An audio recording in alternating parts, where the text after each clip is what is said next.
Kim and Ashton's Week 5 update. update. Okay, so here's the agenda. This week we went to the fish market, Kabuki Theater, Chinatown, Mount Fuji, and we did do sumo in Osaka, but we're gonna save that one for another presentation. It was a very, very busy week. Very packed week. Very jam-packed. So, yeah, we're breaking it up just because sumo, we spent an entire day doing it, and it Lot to cover. deserves its own its own presentation. Yeah.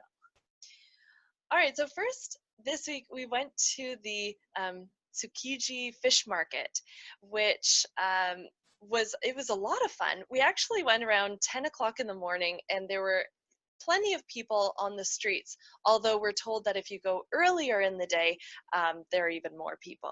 So you're able to peruse, walk around, take a look at the different fish. Sometimes the shopkeepers say, don't take any pictures. Yeah. And sometimes they say, yes, you can.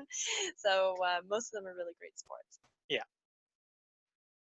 Yeah, and so we went to the inner wholesale market. So it typically opens 3 or 4 in the morning, as that's where they do the tuna Auction.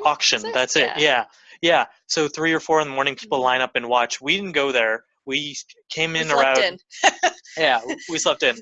We came in at around 9-10 a.m. and so it was still quite busy, and people were still showing the different fish and different items. So we went inside, just walked around, and you got to see some really neat but seafood. Actually, when we went into the warehouses, we bumped into an Australian tourist who was there on, for business. And she was just there a couple of days, and she actually did go to that auction. For her, she was explaining that it happens in different rounds. So there's the first group and then the second group. Well, I guess she was the first group, but she didn't get to see a lot of activity because right as it was heating up and people were auctioning off, then they ushered out that first group and had the second one. So anyone who's interested in doing this, maybe you want to be the second group and not the first wave of people. Yeah, but it was really cool because we got to see all of these different fish. Yeah, there's eel. Kim caught some of that. I caught them. She watched them. And then as well as crab. And so a big thing we noticed was outer market versus inner market, the price. And so the price for a crab was something like $260, but inside it was like $60. So it was a significant difference. Drastic difference. Yeah. And then, of course, we had to sample all of the food, so we headed over. It was right next door, this really great sushi place. It was delicious. We visited the Kabuki Theater, which is in Ginza. It's an all-male cast, which performs kind of traditional Japanese theater. Yeah, and it was incredible to watch. I was so excited to see this Kabuki Theater because, I mean, it just isn't a visit in a country if you're not exploring the arts. So I thought we weren't able to buy any tickets in advance, so we were worried, okay, can we do it? But our friend was telling us, you know what, actually you can show up for single act tickets. So we went there, and the man at the box office, he was explaining the different acts, and he said, actually there's a show in 5 minutes, which I highly recommend.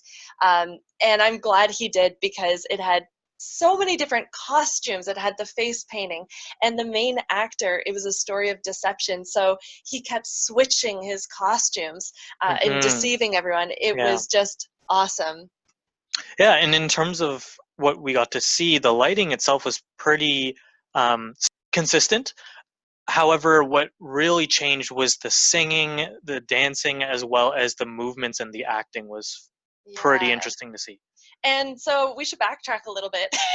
Here on the right-hand side, you can see there isn't a picture of the performance. That's because there's actually no photography allowed in there once the performance is in session. But you are allowed to do it before and after. So we took a before picture. And for these single act tickets, you have to be standing in the back the whole time. And for us, it was about, what, an hour? I think an hour an hour. show. Yeah. So it was really, really fantastic. And as Ashton was saying, it had a lot of simplicity in that the set itself was not extravagant. As he said, the lighting, they didn't change any of the lighting. It was completely well lit the entire time. But a single prop could completely transform the experience.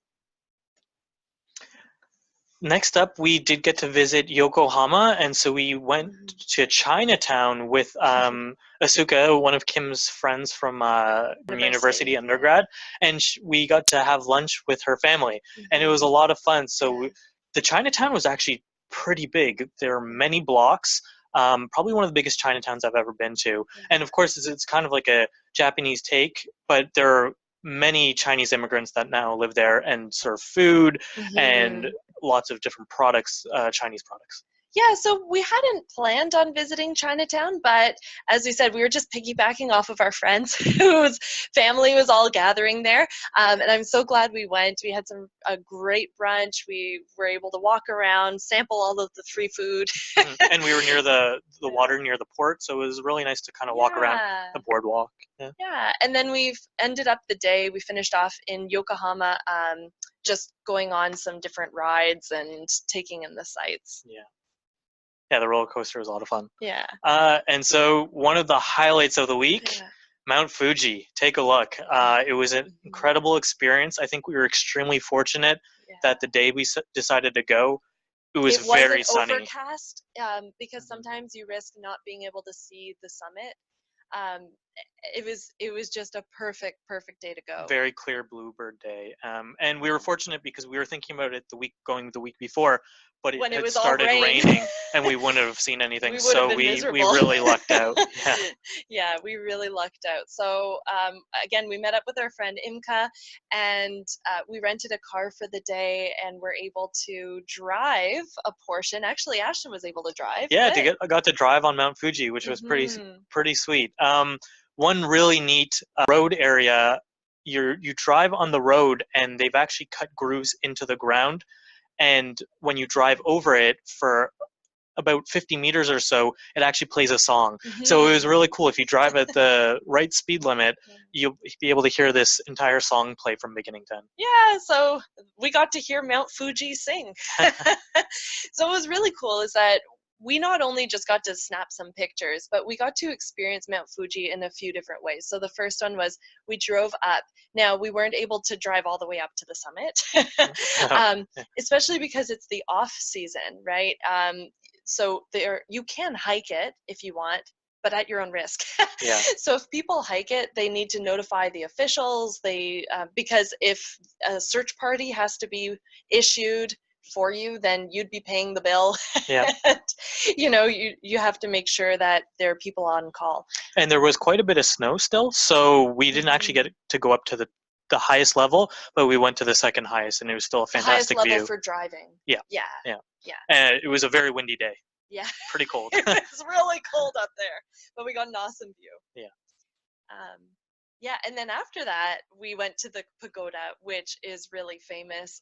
You've probably seen these in the pictures.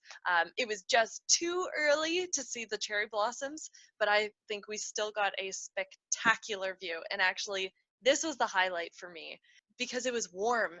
We had just been on Mount Fuji, and I was joking with Ashton saying, it's funny how we were on Mount Fuji before, and yet we could hardly see it, right? You can almost admire it better from afar. So that's why the pagoda view was so awesome, and the sun was just beating down on us. It was warming us. It was and just really seeing the clouds kind of just come up against Mount Fuji and just kind of fall away. It was break off. It was beautiful. Well, and that's the other thing. Our friend Imka, she had been to Mount Fuji in the summertime previously, and she said that in the summertime, because there isn't any snow on the peak, the mountain gets lost, right? So in the landscape, you can't really differentiate it between, ground and sky. Whereas with us, we got to see the white of the snow. We got to see the distinctions, all of the outlines. Yeah, the snow cap definitely gives it some character. We also visited Lake Kawaguchi, which is very close by. There are 5 kind of major lakes. you can usually stay at hotels and whatnot. We just went for lunch, and it was a beautiful view. Yeah, we got some Japanese curry. Japanese curry was delicious. Which was a take on curry as well. It was really great. Yeah. And then finally we got to go to the 8 Ponds, which is a small town nearby. And it's really something because, as the name describes, it has 8 different ponds. So there's a set path that you can take to visit all 8. This one was one of my favorite ponds because it was so vibrant. The water was clear, it was blue, all of these big fish were swimming nearby, and in the background, as you can see on the left, you got a wonderful view of Mount Fuji. Yeah, and the trails themselves were kind of nice to walk on, and you really got to kind of take yourself back into what Japanese culture would, or a village would look like way back when.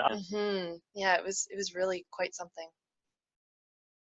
And then a nice bonus, a final treat for us. Before we ended the week, we decided to go to a traditional Japanese restaurant in Kagurazaka before we were leaving. Yeah, and so this was a restaurant Kim had seen on the first night we were walking by it. People were being served. The staff themselves are dressed up in kimonos, and you sit on the floor. A very traditional dinner, and it was delicious. So you can imagine us tourists, we haven't exactly figured everything out with all of the customs and what the food is and everything else.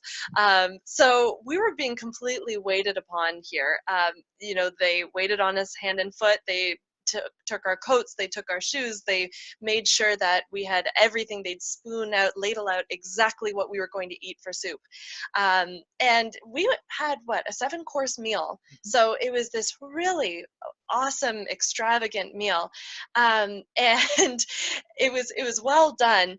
And one of the courses that was brought out, or I guess it was between courses, it was a bowl and it had some rice patties, and on all sides of the rice patty, they were like little cubes, I guess, and it looked seared, so it was brown.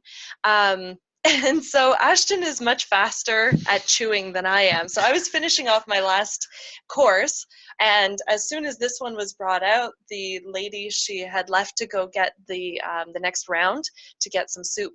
And Ashton, he just popped it in his mouth and started chewing. This is really interesting rice. Pretty hard and chewy, but I mean, it still tasted pretty good. Yeah. And then when the woman came back out, she started ladling some of the soup, and then she looked down. I was about to reach for that little rice patty, and she squealed. It just caught her off guard. Don't do that, right? She didn't have any English, and we didn't speak any Japanese, but her expression gave it away. So I just dropped it, of course, and then it took her a moment to process the information. She looked down and only saw one of them. Then she looked up at Ashton. And here I am, mouthful going, you! Yeah, and he was just chewing away. So they were just laughing and laughing because you weren't supposed to eat it that way. Yeah. Turns out, at the very end of this soup, she will drop it in, and then it just expands into this gooey, I don't know, gelatinous deliciousness. And it was quite nice. But yeah, it was funny because we didn't exactly know any of those customs. So we had the rice patty 2 different ways. Yeah, right. All right, and I think that's about everything, so thank you so much, and see you next week. Well, we'll get back to you with sumo. Sounds good. See you then. Bye. Bye.